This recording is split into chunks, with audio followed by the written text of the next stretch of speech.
Olá pessoal, eu estou aqui no MASP, na exposição Tarsila Popular, que trata da obra de Tarsila do Amaral. Tarsila do Amaral, que teve uma infância numa família muito abonada, muito enriquecida, no interior de São Paulo, estudou em São Paulo, num colégio tradicional, o Sion, e fez a sua formação cultural em Paris, sobretudo com um professor chamado Léger, onde ela aprendeu sobre as vanguardas parisienses, sobretudo o cubismo e também o primitivismo. E eu justamente queria falar para vocês de uma tela que lida com essa questão do primitivismo, que se chama A Negra.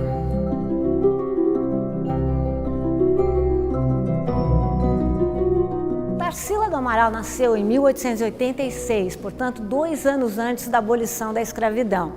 E ela passou a sua infância numa fazenda de café, nesse período chamado de pós-abolição ou pós-emancipação, um momento que prometeu muita inclusão social, mas entregou muita exclusão social para os homens e mulheres negras. E Tarsila devolve aqui uma tela que hoje nós, num período decolonial e de crítica ao eurocentrismo, uma tela cheia de estereótipos. Tarsila teria dito que se inspirou numa negra, esses são os termos dela, que teria sido escravizada da fazenda e que ela lembrava dessa maneira, né, com os beiços muito largos, né, e também contava uma particularidade que não passa de um folclore, de que as escravizadas, para poderem amamentar os seus filhos, tinham que ter um seio muito grande, muito farto, para que jogassem nas costas e que dariam de mamar a seus filhos.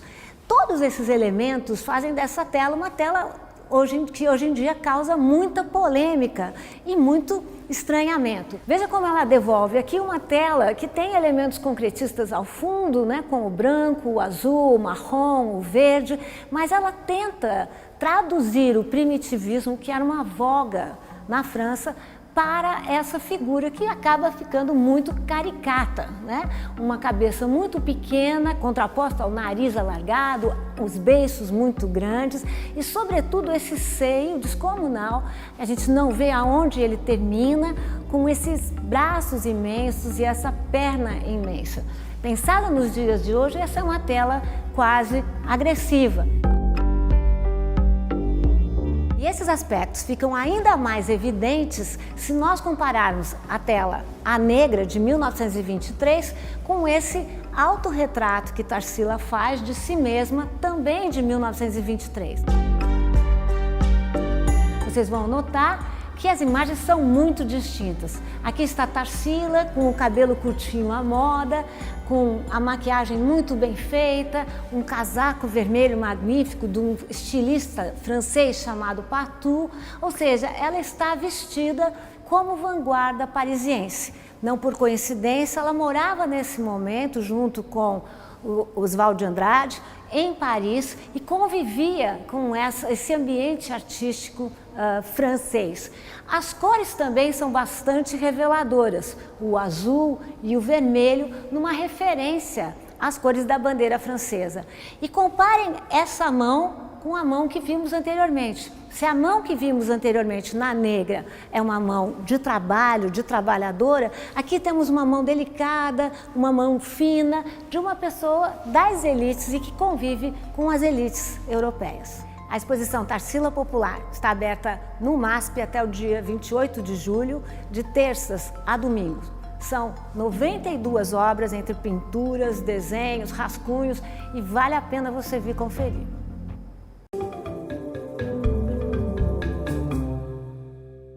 Bom, hoje a gente tem a alegria de receber aqui o Fernando Oliva, curador aqui do MASP, além de ser um amigo de longa data. A gente está vendo uma exposição no MASP bastante importante, né, Fernando? São 92 obras de uma das artistas mais importantes brasileiras, a Tarsila do Amaral.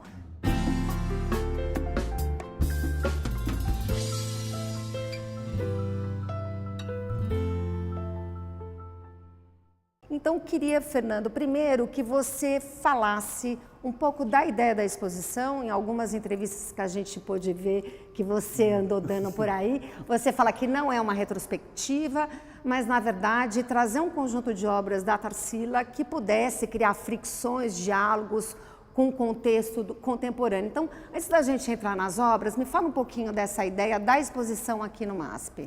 O museu tentou fazer um recorte olhando para a Tarsila popular, a ideia de popular na Tarsila e como ela se relaciona com a experiência do popular no Brasil, o que também está ligado a uma questão da identidade nacional, de uma certa brasilidade, que era também, claro, a agenda dos modernistas na sua primeira fase. Não por acaso ela era amiga do Mário de Andrade, se casou com Oswald, frequentava o círculo do Blaise Cendrars, do Raul Bopp. Todos eles na literatura, na música, na poesia e nas artes visuais estavam em busca dessa ideia de Brasil, o que aparece na Tarsila principalmente na obra dela dos anos 20 para frente. Então, essa ideia do Brasil, por exemplo, que eu acho que é uma obra icônica, todo mundo conhece A Negra, que é uma obra que você escolheu para abrir a exposição. Essa Negra, ela está ladeada por 2 autorretratos, então um pouco interessante perceber como ela se coloca também em diálogo como uma pessoa, uma personagem brasileira, também em diálogo com essa identidade brasileira. Fala um pouco da Negra, que é uma obra tão icônica e tão forte aí para a gente entender a obra da Tarsila, mas o contexto brasileiro também. Exato, a curadoria procurou mostrar algumas abordagens, se não novas, a gente não fala em pioneirismo, mas a gente fala em abordagens inéditas e que podem trazer novas leituras, tanto na exposição quanto no catálogo. Aqui na exposição, a leitura da Negra está inserida numa ideia de autorretrato, porque a gente quer mostrar a Negra como a relação da Tarsila com uma ideia de alteridade. Quem é o outro da Tarsila? Quem é o outro de uma artista aristocrática, da elite cafeeira paulista que se formou em Paris, mas que teve que se relacionar com o popular no Brasil? Essa obra é tão conhecida quanto polêmica, e as polêmicas em torno da Negra não surgiram agora. Elas surgiram desde que a obra foi feita, em 1923, porque ela representa uma ex-escravizada das fazendas da família Tarsila do Amaral. Como se sabe, a Tarsila nasceu apenas 2 anos antes da abolição da escravatura no Brasil. Então ela conviveu com ex-escravizados, né, nas fazendas da família, e essa mulher apareceu depois num álbum de viagens da Tarsila. Então a relação dela com essa figura, que é uma figura que existiu, sempre foi carregada de polêmicas e contradições. Ela teria os seios grandes porque as escravizadas tinham que amamentar os filhos dos senhores enquanto elas trabalhavam. Por isso, o peito era colocado ou em cima ou aqui do lado, como mostraram fotos do Histórias Afro-Atlânticas aqui no museu. Só que esses dados de violência da escravidão no Brasil, eles são em geral sublimados, eles não aparecem. A história da arte canônica, oficial, até então, não se debruçou muito sobre essas questões. Aqui no MASP, nesse projeto e no eixo Histórias Feministas, Histórias das Mulheres, não estamos deixando de lado questões sociais, raciais e de classe. Então, porque geralmente a Negra ela é vista sobre o olhar da antropofagia, de uma discussão mais estética. Então, obviamente, você traz aqui uma discussão mais cultural, uma questão de raça. Como é que vocês fazem a leitura da antropofagia aqui dentro da exposição, ou não é esse o foco? Como é que vocês ritualizam essa discussão? A antropofagia não era o nosso foco central, mas obviamente é uma ideia que apareceu e ela, durante a pesquisa, percebemos que ela se conectava sim com a ideia de popular e de identidade nacional. Okay. Mas é importante lembrar que a leitura que se faz da antropofagia no Brasil é diferente de como o modernismo brasileiro tem sido revisto fora do Brasil, principalmente nas academias na França e nos Estados Unidos, e particularmente nos Estados Unidos. Nos Estados Unidos, quando você vai ouvir a comunidade negra de artistas, como na exposição da Tarsila no MoMA, eles foram ouvidos, eles vão se perguntar. Sim, antropofagia, a ideia de que você come o outro, deglute o outro e depois você devolve como algo tipicamente brasileiro, singular. Então nós, artistas negros, e nós, negros, nós somos engolidos, digeridos, e o que nós ganhamos em troca? O que é antropofagia para o artista negro e para as comunidades negras, o que é para as comunidades indígenas? Então, essa abordagem ligada a uma ideia de histórias no plural, histórias afro-atlânticas, histórias ameríndias, outras leituras que a gente tem trazido e espera que isso gere novas leituras. Novas leituras já surgiram no catálogo. Dos 6 autores, ou melhor, das 6 autoras convidadas a fazer textos inéditos, 4 vão falar da negra sobre essa nova perspectiva que não exclui o social, o racial e a questão de classe. Ok.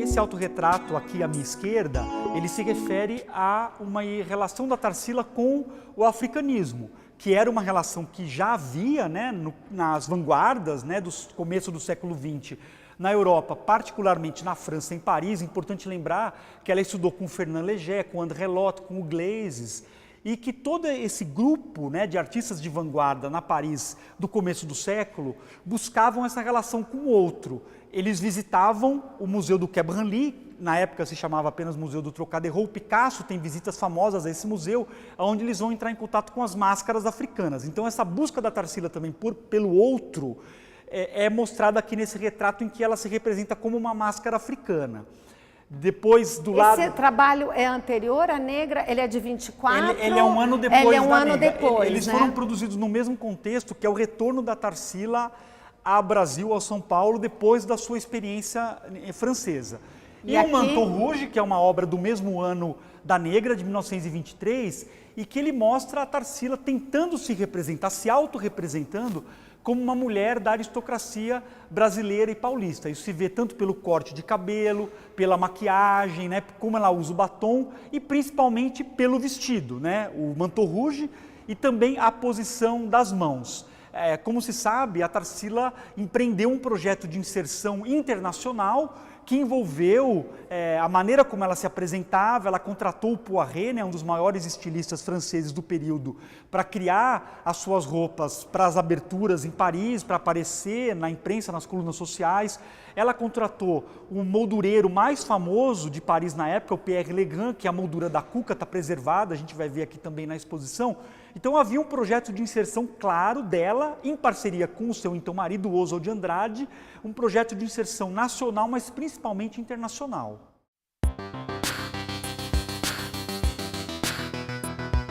A gente tem um outro conjunto de obras aqui, né, onde você puxa um pouco a discussão da brasilidade, identidade nacional, Carnaval e Madureira. Queria que você falasse um pouco para a gente desse trabalho que está aí. Como parte dessa estratégia de inserção internacional da Tarsila, que começou por Paris, né, a primeira exposição individual dela nem foi no Brasil, foi em Paris, em 1926, ela já tinha muito claro que ela tinha que ser a pintora do Brasil, como ela mesma falou, eu quero ser a pintora do Brasil. Ela se deu conta de que se ela ficasse apenas reproduzindo o ideário cubista, ela seria mais uma artista internacional em Paris no começo do século XX. Então, a identidade brasileira, ou uma tentativa de relação com essa ideia de identidade brasileira, vai aparecer em obras como Carnaval em Madureira. Carnaval em Madureira tem essa situação assim, muito particular, né, que é uma Torre Eiffel cravada nos subúrbios cariocas. Isso foi durante o Carnaval de 1924, mostra os foliões ali, né, fantasiados, e também mostra essa Torre Eiffel, que na verdade se descobriu há pouco tempo que existiu um coreto de carnaval, uma Torre Eiffel de 18 metros de altura, que foi feita em Madureira como comemoração do carnaval daquele ano. A Tarsila, muito impressionada por isso, voltou para São Paulo e fez esse quadro. É curioso que, assim como o Morro da Favela... A Torre Eiffel realmente existiu lá. Realmente existiu uma Torre Eiffel que tinha 18 metros, feita de madeira, com um dirigível em cima, porque era uma homenagem aos Santos Dumont. Nessa viagem em busca do Brasil, né, que a Tarsila fez do lado dos modernistas, eles foram visitar o Rio de Janeiro no Carnaval e as cidades mineiras na Semana Santa, em busca do Barroco. Então eles tinham que conhecer, ou melhor, reconhecer o Brasil nessa viagem. Agora, em termos de questões estéticas, já tem uma discussão muito que vai fazer parte desse jeito da Tarsila, obviamente muito além de uma questão de uma estética cubista, no sentido estrito da palavra, com cores que fazem parte aí um pouco, a questão do verde, do azul, né, essas cores fortes, que não são exatamente, dizem respeito ao cubismo, mas de uma construção dela numa busca de uma estética própria. Exatamente, Priscila. Nem todo cubismo, nem toda geometria na Tarsila é cubista ou legeiriana, exatamente, como muitos historiadores tentam mostrar. Né? Essa discussão da miscigenação, não é? A questão social nessas obras é particular porque aqui a gente tem, né, os subúrbios cariocas, Madureira, é aqui o Morro da Favela que era um lugar específico que se chamava Morro da Favela, depois esse nome se popularizou para todas as comunidades no Morro, no Rio de Janeiro. No entanto, não aparece nenhuma tensão social ou racial ou de classe nessas obras da Tarsila. Então é curioso mostrar que ela mostra um subúrbio, uma comunidade de morro livre dessas tensões, de maneira um pouco idílica, talvez um pouco edulcorada.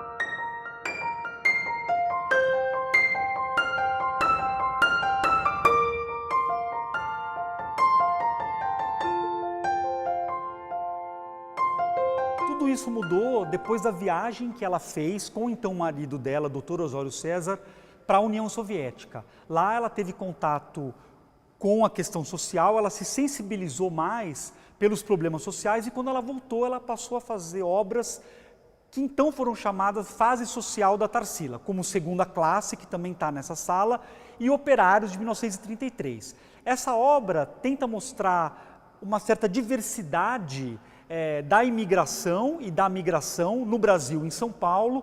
Já é uma obra que carrega um dado de crítica social pelas expressões dessas figuras, né, expressões cansadas, tristes, diante de uma fábrica, né, isso também parece uma saída de fábrica, também uma certa indiferenciação, um certo anonimato nessas figuras, que se contradiz pelo fato dela ter inserido alguns conhecidos dela nessa obra, como Mário de Andrade, que aparece aqui, a neta dela, né, aparece ali naquela ponta. Esse era uma pessoa que trabalhava também com ela, né, era um funcionário dela, o Benedito. Aqui algumas pessoas veem o Lenin ou o Rasputin, então tem esse dado também curioso, mas é a tentativa dela de representar diversas raças e etnias. A preocupação dela com o social não termina em 1933, como a historiografia oficial muitas vezes aponta. A gente tem ecos dessa preocupação com o social ao longo dos anos 30 e 40, como mostram obras como Trabalhadores, como Baile Caipira, Costureiras e outras obras dessa sala. Você falou só uma questão aqui, que fala um pouco dessa questão da historiografia, que é super importante, eu acho que me parece ali pelo catálogo, não é? Que não tem mais, mas enfim, um pouco essa necessidade de uma reescritura da historiografia, que eu entendo não só da Tarsila em si, mas da historiografia da arte moderna brasileira. É uma preocupação de vocês, inclusive, com essa exposição, Fernando? Certamente não estamos negando a importância dos estudos da Tarsila até então, principalmente os estudos fundamentais dos anos 70, feitos na Universidade de São Paulo, aonde se arou a terra, né? Se pavimentou o terreno para que surgissem novas leituras. No entanto, isso já faz 40 anos, então é chegado o momento de apresentar novas abordagens, novas maneiras de olhar a Tarsila, que não excluem, por exemplo, a relação dela com o popular, com a mitologia indígena, como mostra ali a nossa última sala, onde tem obras como Abapuru, Urutu, Batizado de Macunaíma. Queremos trazer novas leituras, tanto na exposição quanto nos autores que foram convidados para escrever no catálogo.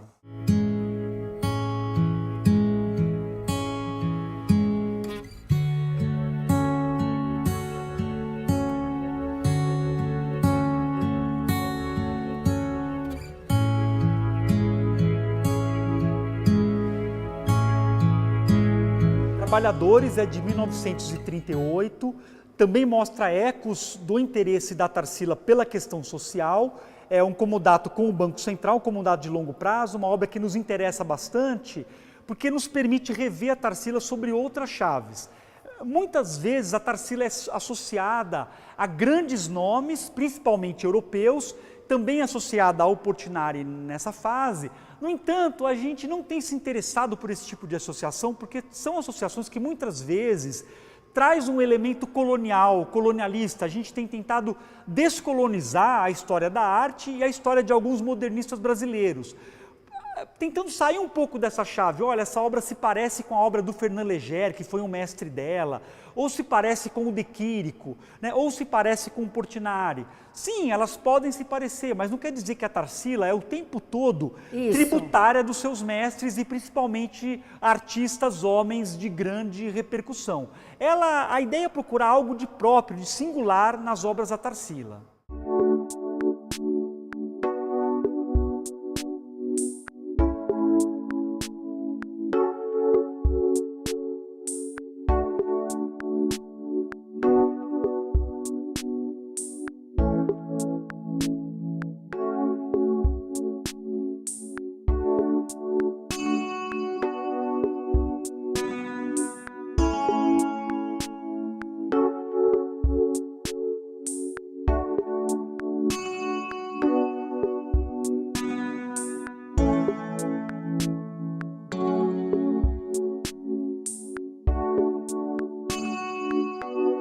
A Cuca mostra essa relação da Tarsila com os traumas de infância, assim como o Abaporu e outras obras desse momento.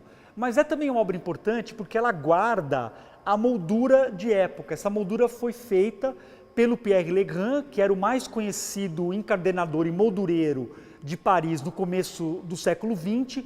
Como parte dessa estratégia de inserção internacional via Paris, a Tarsila contratou não só um estilista, o Poiret, para fazer os seus vestidos, para as aberturas, para aparecer nas colunas sociais, mas também contratou o Pierre Legrand, esse moldureiro, tão importante porque no catálogo da Tarsila aparece o nome dela na capa e na contracapa molduras por Pierre Legrand. Ele fazia molduras, cometendo um anacronismo aqui, conceituais, né? Porque ele comentava a obra do artista por meio dos materiais e do uso da moldura. Isso aqui é madeira pau-brasil e esse tecido sintético que imita a pele de cobra. Uma referência a uma ideia de tropicalidade, de brasilidade, mas também a obra da Tarsila. Agora, esse espaço na lateral é o original, é exatamente assim. É uma obra original, a única que sobrou do Pierre Legrand na obra da Tarsila. E essa moldura traz uma certa brutalidade, um certo caráter mal acabado, que também é um comentário, obviamente, porque fala também dessa ideia de um Brasil. Fala um pouco, Fernando, como é que foi? Porque, na verdade, a gente tem o quê? 92 obras aqui. Quantas são do MASP? O MASP não possui obras da Tarsila, infelizmente. Nem a minha, Fernando. Temos uma gravura. Que está aqui? Não está na exposição, porque a gente achou que a gravura não cabia dentro desse recorte curatorial. Cada empréstimo aqui foi negociado, foi um longo processo de relações institucionais, relações com as coleções particulares. Muitos empréstimos são raros, há muito tempo essas obras não eram mostradas no Brasil, em São Paulo. Caso da Cuca, que há 18 anos não era mostrada no Brasil, é uma obra do Museu de Grenoble, na França. O Pescador, que fica no Hermitage, em Moscou, nunca havia sido mostrado no Brasil, porque ele foi vendido em 1931 para o Museu da cidade de Moscou e nunca tinha vindo ao Brasil. Batizado de Macunaíma e outras obras de coleções particulares, também há muito tempo que não eram exibidas. Como você vê isso como uma pessoa que está numa instituição, como o MASP, da maioria das obras da Tarsila brasileira estarem fora do Brasil? Nós temos sentimentos dúbios, né, em relação a isso, porque o fato de uma obra dela estar fora permite que se faça pesquisa sobre ela, que a obra dela circule internacionalmente, que sejam publicados textos, que a obra dela seja usada em diálogo com outros artistas brasileiros e fora do Brasil. No entanto, o público brasileiro perde a chance de ver esses trabalhos aqui. No caso da Tarsila, temos sorte porque a maioria dos trabalhos, e trabalhos muito importantes, ainda se encontram no Brasil, em São Paulo, no Rio de Janeiro. E mais uma pergunta, Fernando. Por que a Tarsila? Porque na verdade, 1922, né, enfim, não é esse ano. Por que vocês resolveram trazer uma exposição? Obviamente, tirando a importância da Tarsila, mas por que não a Anitta? Enfim, por que não outro artista e por que a Tarsila? Nós achamos que a Tarsila estava merecendo uma revisão justamente por algumas leituras já estarem muito cristalizadas e ter chegado o momento de trazer novas abordagens em relação à obra dela. Ela também se insere nesse projeto do MASP, de 4 anos para cá, de rever alguns grandes artistas modernistas brasileiros. Nós fizemos então Portinari popular, Tarsila popular e vamos fazer outros artistas sobre essa visada do popular, que, lembrando, é uma questão que intrigou o museu desde a sua fundação, uma vez que o Pietro Maria Bardi e a Lina Bobardi se interessavam pela questão do popular, desde a mão do povo brasileiro e outros projetos iniciais do museu. Que foi exatamente a exposição que abriu, uma das exposições que abriu o MASP nessa nova gestão.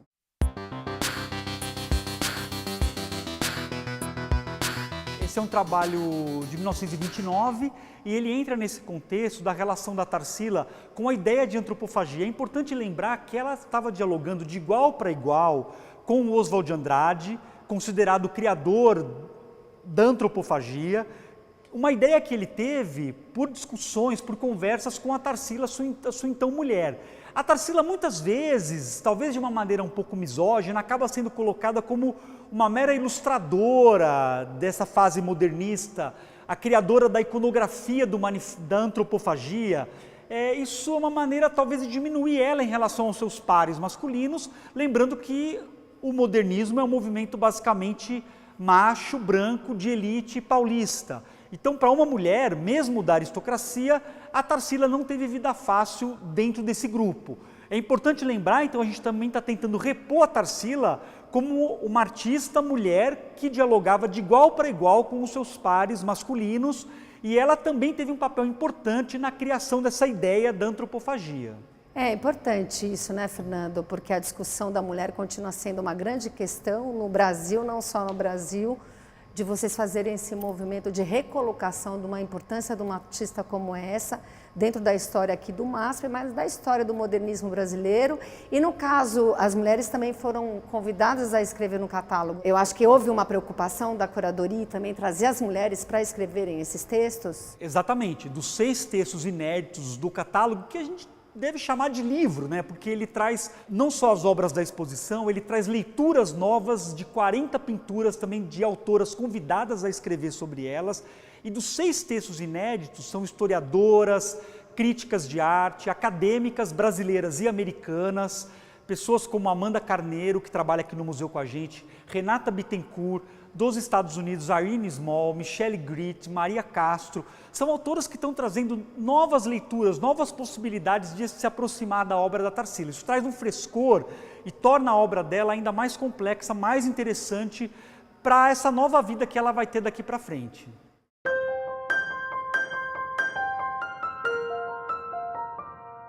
O Batizado de Macunaíma, de 1956, é um dos muitos trabalhos que são pouco vistos, pouco mostrados, porque eles são considerados da fase tardia da Tarsila.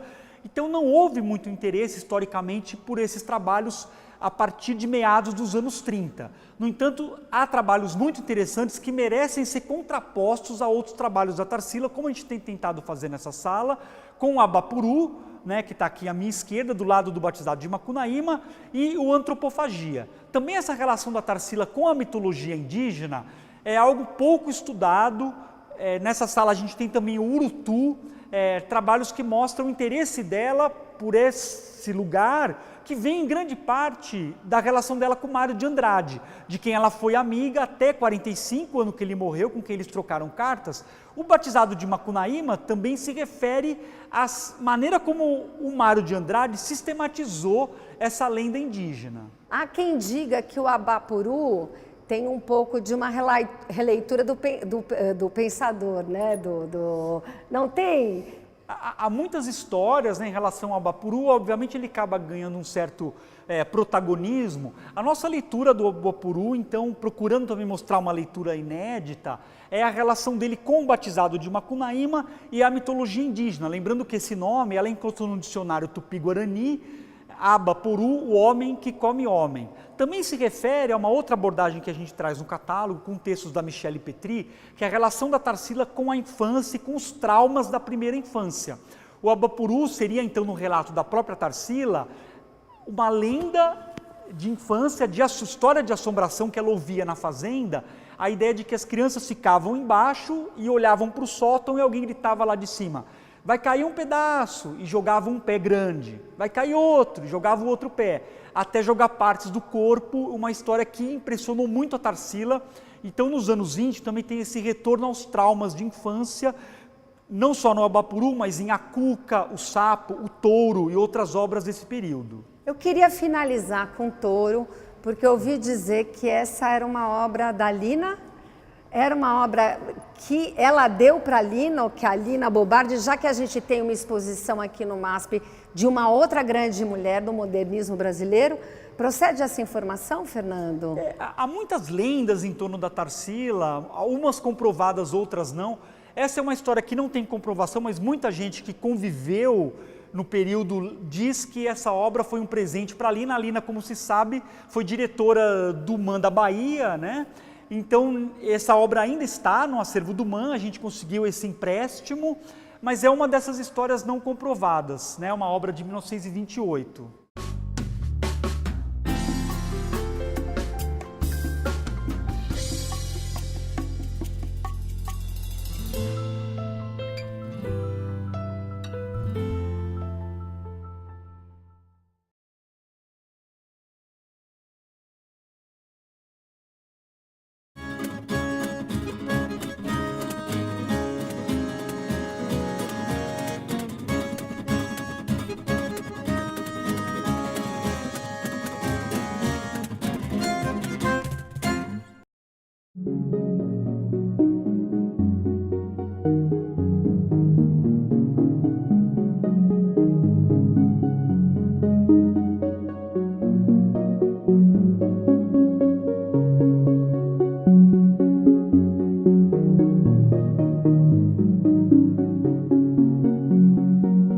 Estou aqui na exposição Tarsila Popular, no MASP. São 92 telas sobre essa artista que teve seu nome muito vinculada ao modernismo paulistano de 22, mas que tem uma carreira bem mais extensa.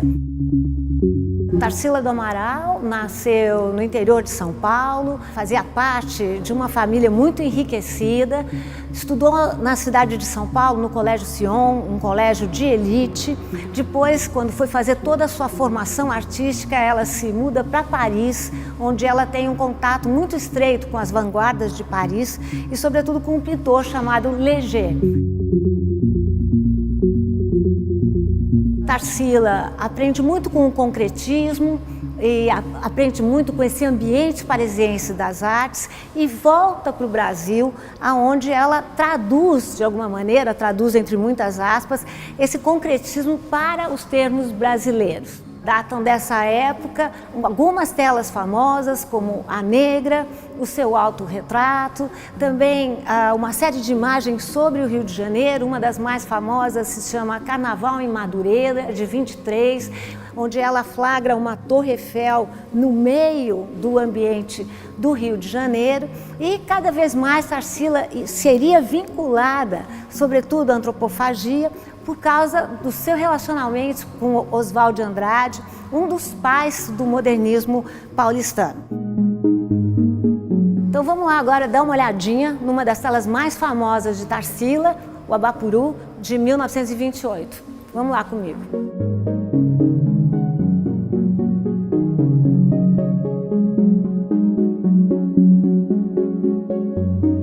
Bom, aqui está o famoso Abapuru, uma tela de 1928, uma tela que até hoje é considerada uma espécie de símbolo do movimento antropófago, do manifesto antropofágico. Nessa tela, o que fez a Tarsila? Ela trouxe o primitivismo para pensar nessa figura nacional brasileira.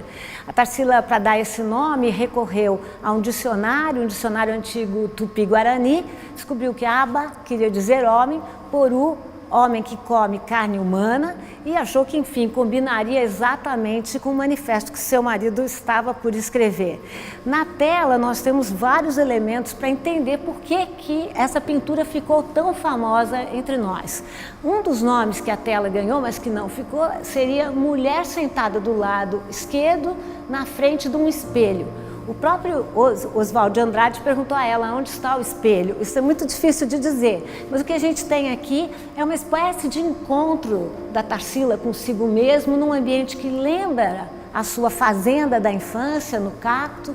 O sol lembra muito a imagem, ora de um sol quente, do sol do Brasil, de um terreno muito ensolarado e tropical. Os trópicos iam ficando um motivo muito forte nesse momento. Também lembra uma flor, né? Nós temos mais uma vez isso que aparece em outras telas, como na tela negra. A Tarsila aumenta o tamanho da mão, o tamanho do pé, uma referência, quem sabe, ao trabalho extenuante do Brasil. Tudo com cores muito tropicais, com um céu muito azul, né, que era chamado uma espécie de céu do Brasil, e essa vegetação muito singular, com um cacto por demais aumentado.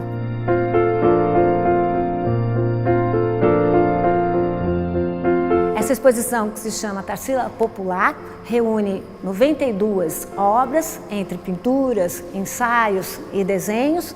Ela fica aberta aqui no MASP até 28 de julho, de terça a domingo.